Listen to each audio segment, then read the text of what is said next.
আসানসোলের কুলটির এলসি মোড়ের কাছে ড্রেন বা নর্দমায় আটকে গেল ১৯ থেকে আসা তারের কয়েল বোঝাই একটি ট্রেলার।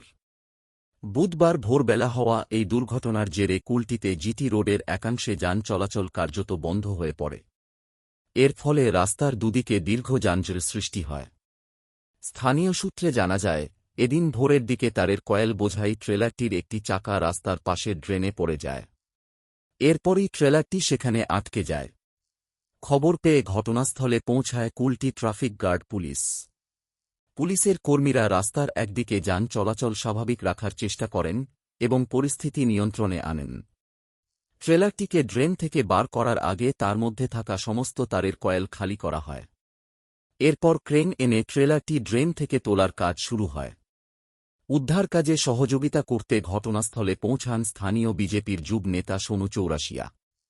তবে ট্রেলারটি ক্রেনের সাহায্যে তোলার সময় সেটি উপর দিয়ে যাওয়া বিদ্যুৎবাহী তারের কাছাকাছি চলে আসে। নিরাপত্তার কথা মাথায় রেখে তৎক্ষণাৎ বিদ্যুৎ দপ্তরকে খবর দেওয়া হয়।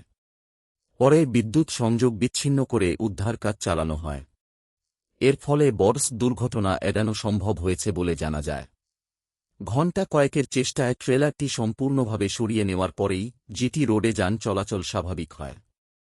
ততক্ষণ পর্যন্ত বিকল্প রাস্তা ব্যবহারের জন্য গাড়ি চালকদের পরামর্শ দেয় পুলিশ প্রশাসন। ঘটনাকে ঘিরে এলাকায় সাময়িক যানজট ও চাঞ্চল্যের সৃষ্টি হয়।